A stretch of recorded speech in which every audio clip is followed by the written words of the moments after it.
This is a 1973 Porsche 911 RS, or Rennsport. The first year, right? This is the one and only of the hand-built 911s when the family still owned the company.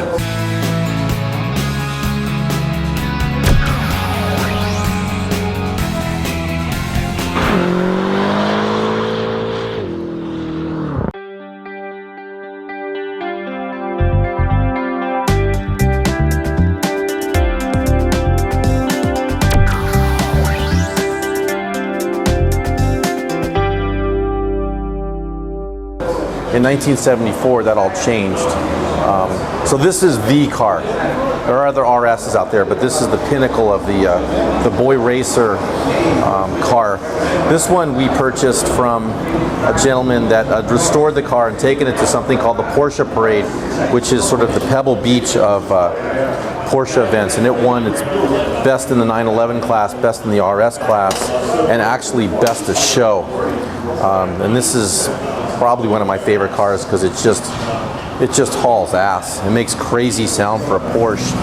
It's super light and handles like $1 million. What size engine is it? Is it the classic air-cooled? This is a 2.7 liter, and this year they made 2.2 liters, so they bumped up the displacement. Sure. Let's take a look at it.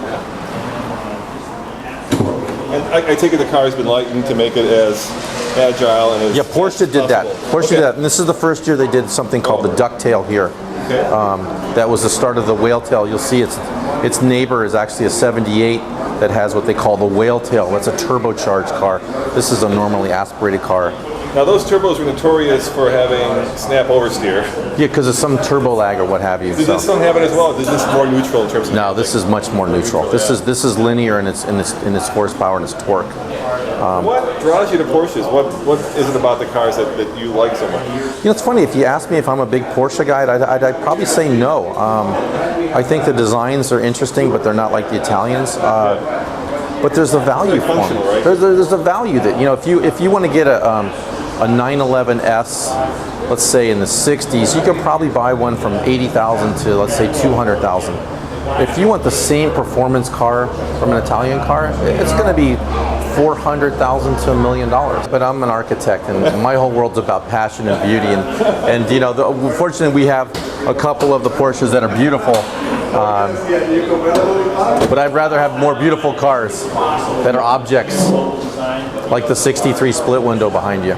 Well, tell me about the split window. Why as well since we're here? So the split window in 1962 was shown at the Paris Auto Show by Chevrolet, and it was in this color, Sebring silver with black interior. It's probably my favorite U.S. car ever designed. It's just stunning. It's beautiful. It's elegant, and it has these incredible crisp lines that are timeless. I mean, this car looks smoking today like it did in 1962, 63. It drives great. It's a fuel car, so it's a high-performance engine. There you go. Got it. Congratulations. Cool. So this is like the minor mechanic in me. Sweet. Look at that air filter. Oh my God. So that's the induction that goes into the fuel system here. So this air filter. Yeah, they had incredible problems apparently with these fuel injections. So people would tear them off and put carburetors on it, and they also had a problem with the piece in the back here. So people couldn't see out the back. I'm not sure why they cared, but they couldn't see out the back. So therefore, they came and they just cut this. In '64, they removed this. That's what makes it such a classic. It is. It's beautiful. Well, it's what makes it so beautiful. If you find, you know, this rib line that some of the, you know, major Bugattis had all the way down it, when this thing's cut, it's just not the same. So does it run? Is this one start? Oh yeah. It's driver? They all start. I drive every one of them. I've got a board that has a list of whenever each car has been driven to make sure that I drive. I try to drive at least 2 or 3 every week. It's important. Thank you very much. Thank you. Sharing your collection Pleasure. with us. Thank you.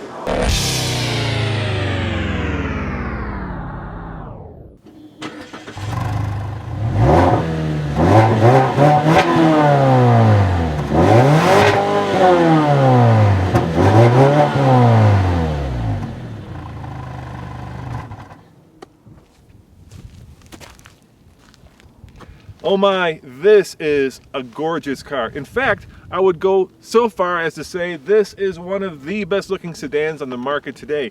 And if you recall, last time Nathan had it, he swooned like a little schoolgirl when he reviewed it.